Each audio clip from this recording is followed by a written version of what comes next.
বৃহস্পতিবার পশ্চিমবঙ্গ সরকারের উদ্যোগে এবং মালদা জেলা পুলিশের ব্যবস্থাপনায় নানান সচেতনতামূলক কর্মসূচির মাধ্যমে পালিত হলো আন্তর্জাতিক মাদক বিরোধী দিবস। এই উপলক্ষে এদিন চাঁচল থানার পক্ষ থেকে এক সচেতনতামূলক র্যালি আয়োজন করা হয়। র্যালিতে পুলিশ কর্মী, সিভিক ভলান্টিয়ার সহ চাঁচল সিদ্ধেশ্বরী ইনস্টিটিউশনের ছাত্রছাত্রী, শিক্ষক শিক্ষিকারা অংশগ্রহণ করেন।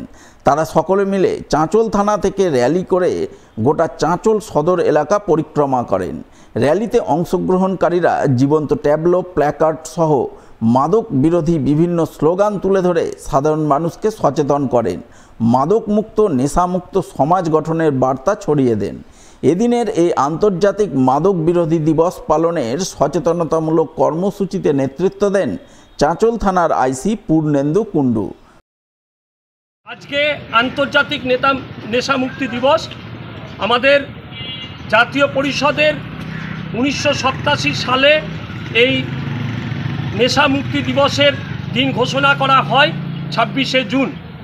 এই দিনটিতে আমাদের চাঁচল থানা প্রত্যেকবার আমাদের ছাত্রছাত্রীদেরকে, সমাজকে এবং যারা সর্বস্তরের মানুষ প্রত্যেককে একটি বার্তা দেয়, যে বার্তাটি হচ্ছে যে নেশামুক্ত সমাজ গড়ে তুলুন। সমাজকে নেশামুক্ত করা উচিত এবং সেই নেশামুক্ত সমাজ গড়ার লক্ষ্যে আজকে চাঁচল থানা এই উদ্যোগ নিয়েছে। আমি এই উদ্যোগকে সাধুবাদ জানাই।